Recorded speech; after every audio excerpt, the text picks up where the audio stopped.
Today I have got my thoughts on both first two live-action Scooby-Doo movies, the Scooby-Doo from 2002 and Scooby-Doo 2 Monsters Unleashed from 2004.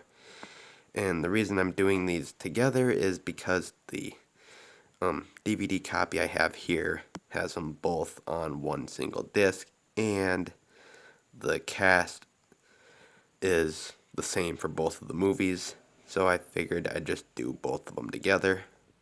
So we'll start out with the first Scooby-Doo live-action movie, which was just titled Scooby-Doo from 2002. And this was really enjoyable when I first watched it.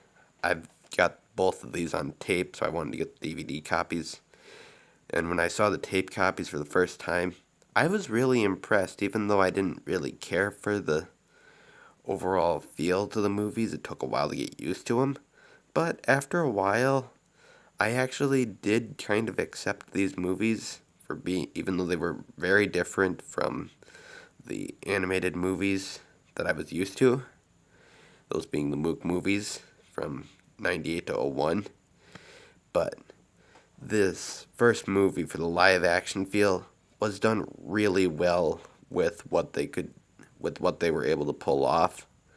And I just think that this was really, really good. Just all around perfect. And usually sequels aren't supposed to be as good or better than the first thing, but I feel that Scooby-Doo 2 Monsters Unleashed, which focused on a good chunk of the most known monsters from the original series, as well as a couple of them from the Scooby-Doo show from 76 to 78.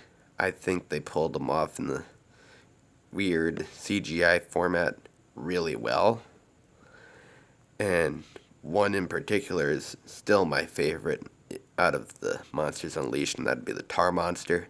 I just think they pulled it off really, really well with how they did that. And the whole ending to both of the movies it followed the normal Scooby-Doo style, but with it done in the live action format, it was done really well. And honestly, to me, it was done better than some of the animated movies, at least for the more recent ones.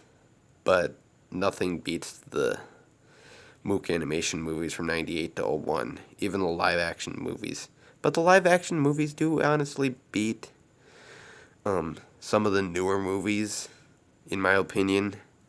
Return to Zombie Island, Music of the Vampire, which Music of the Vampire was a little corny, but it wasn't bad, unlike Return to Zombie Island, which was honestly horrible. If you guys want my full rant video on Return to Zombie Island, you can check that out on my playlist of Scooby-Doo videos. But for the first two live-action movies, I think they were done really well.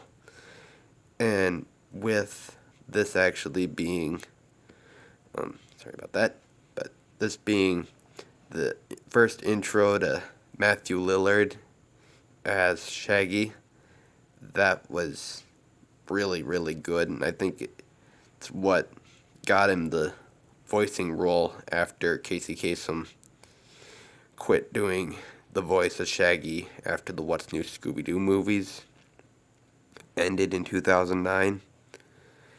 And they started off with Lillard in 2010 with the Scooby-Doo Abracadabra Doo and Camp Scare and Mystery Incorporated. But still, they still included Casey Kasem as a part of the voices for Mystery Incorporated, just in an older format, which was still nice to see. So you still had that original bit of an original feel to the Scooby-Doo Where Are You? And so with the 2010, once the 2010s came around, kind of felt like you got a connection with the original series, the live action movies, which aren't honestly that bad. So I would recommend watching at least the first two. I have yet to see Mystery Begins, Curse of the Lake Monster, and Daphne and Velma. So I won't be doing thoughts videos for those three movies, but for the ones that I have yet to still cover, I will try to cover those by the end of the year. But you guys can tell me what you think of the first two live-action Scooby-Doo movies in the comment section below. And I'm sorry that I kind of cut myself off there partway through at the end. I just did it because I lost where I was talking about. So you guys can just tell me your thoughts on the first two live-action Scooby-Doo movies in the comment section below. And just like and subscribe for more because I will do more in the future.